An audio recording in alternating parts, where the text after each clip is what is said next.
కీర్తనలు 115:18.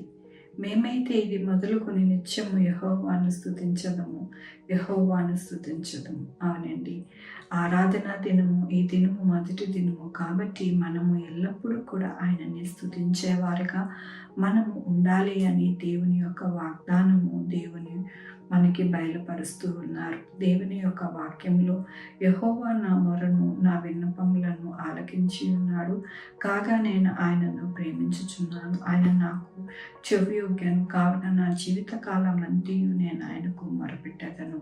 అవునండి, ఎలాంటి దేవుడికి మనము స్తుతిస్తూ ఉన్నాము, ఆరాధిస్తూ ఉన్నాము అంటే మన మొరను ఆలకించి, మన విన్నపములన్నింటినీ కూడా ఆలకించి, మన యొక్క జీవితాలలోని ఆయన చెవియొగ్గి ఆయన ఎంతగానో మేలు అనేది మనకి చేస్తారు. కాబట్టి ఆయనకి మనము స్తుతిస్తూ ఉన్నాము. కాబట్టి మన యొక్క జీవితాలలో ఎల్లప్పుడూ కూడా, మన యొక్క దినములలో ఎల్లప్పుడూ కూడా మనము ఫస్ట్ అనగా వారానికి మొదటి దినమున మనము ఆరాధనతో మనము ప్రారంభించుకుంటే మన జీవితాలలో మనము ఎంతగానో సంతోషమయముగా, ఆనంద దినముగా మనము ఉంటుందని దేవుడు సెలవిస్తూ ఉన్నారు. కాబట్టి మన జీవితాలలో ఎల్లప్పుడూ కూడా స్తుతించాలి, ఆయనని కొనియాడాలి, ఆయన ప్రేమను రుచి చూడాలి. కాబట్టి మన జీవితాలలో ఎల్లప్పుడూ కూడా, మన జీవిత కాలమంతయు కూడా ఆయన యొక్క కృపను పొందుకోవాలి అని అంటే మన జీవితాలలో నిత్యము ఆయనని స్తుతించి ఆరాధించి ఆయనను కొనియాడుతూ ఉంటే కనుక మన జీవితము సంతోషమయముగా ఉంటుంది. ఆనాడు దావీదు ఎల్లప్పుడూ కూడా 7 సార్లు దేవుని స్తుతిస్తూ ఉన్నారు. కాబట్టి తన జీవితము అనగా గొర్రెల కాపరి నుండి మరి ఆ యొక్క ఇశ్రాయేలు రాజుగా మరి దేవుడు ఆశ్చర్యంగా ఆయన జీవితము మార్చారు. మన జీవితాలు కూడా అట్టి కృపను అనుగ్రహిస్తారు. కాబట్టి మనము మొదటి దినముగా ఆయనని ఆరాధించుకుని, ఆయనని స్తుతించుకుని, ఆయనని పూజించుకుంటే కనుక మన జీవితాలు ఆనందమయముగా ఉంటాయని దేవుడు ఈ దినమున ఆయన యొక్క కృప చేత మనకి ఇస్తున్న వాగ్దానం బట్టి దేవునికి వందనాలు చెల్లిస్తూ ఉన్నాను. ఈ దినమున పుట్టినరోజు, పెళ్లి రోజు, అనేక శుభదినములు చేసుకుంటున్న వారందరికీ కూడా నిండారుగా శుభాకాంక్షలు తెలియజేస్తూ ఉన్నానండి.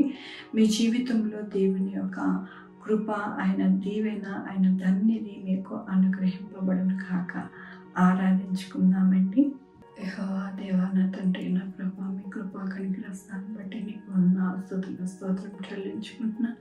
నాయన, మొదటి దినముగా నాయన, వారానికి మొదటి దినముగా నాయన మేము మీ యొక్క సన్నిధికి రావడానికి, మిమ్మల్ని సాగిలపడి పూజించడానికి మీరు ఇచ్చిన కృపను బట్టి నీకు వందనాలు చెల్లిస్తూ ఉన్నాను. ఈ దినమున పుట్టినరోజు, పెళ్లి రోజు, అనేక శుభదినములు చేసుకుంటున్న వారందరినీ దీవిస్తూ ఉన్నారు, ఆశీర్వదిస్తూ ఉన్నారు. మీకు వందనాలు చెల్లిస్తూ ఉన్నారు. మా కొరకు ప్రార్థించమన్న వారిని వారి యొక్క కుటుంబాలని దీవిస్తున్నారు, ఆశీర్వదిస్తున్నారు. మీకు వందనాలు. Sugar, BP, thyroid, heart problem, kidney problem, AIDS, cancer, నరాల బలహీనత, పెరాలసిస్, గ్యాస్ట్రిక్ ట్రబుల్, ప్రతి విధమైన అనారోగ్యాన్ని తీసివేస్తున్నారు. మీకు వందనాలు. బిడ్డలేని వారికి బిడ్డలు ఇస్తున్నారు. మీకు వందనాలు. బిడ్డలకి సుఖమైన కాన్పు దయచేసి తల్లి బిడ్డ క్షేమానికి సహాయం చేస్తున్నారు. మీకు వందనాలు. ఉద్యోగాలు లేని వారికి ఉద్యోగాలు దయచేస్తున్నారు. మీకు వందనాలు. ఉద్యోగాలు పోకుండా సహాయం చేస్తున్నారు. మీకు వందనాలు. హాస్పిటల్స్లో ఉన్న బిడ్డలకి క్షేమంగా చక్కటి ఆరోగ్యాన్ని ఇస్తున్నారు. మీకు వందనాలు. బిడ్డలు రాకపోకలను తోడై ఉన్నారు. మీకు వందనాలు. 2 వీలర్, 4 వీలర్, బస్సెస్, ట్రైన్స్, ఏరోప్లేన్లో ప్రయాణిస్తూ ఉండగా వారికి తోడై ఉన్నారు. మీకు వందనాలు. నాయన, నా తండ్రి, ప్రతి ఒక్కరికి ఈ భూమి మీద 190 దేశంలోకి నాయన ప్రతి ఒక్కరికి తోడయండి. మీ కృపను అనుగ్రహిస్తున్నందుకు మీకు వేలాది వందనాలు చెల్లించుకుంటూ నా ప్రభు, నా రక్షణ యేసుక్రీస్తు పరిశుద్ధమైన నామమున సమర్పించుకుంటున్నాను తండ్రి. ఆమె తండ్రి, కుమార, పరిశుద్ధాత్మ సదాకాలము మనందరికీ తోడై ఉండును గాక. ఆమె.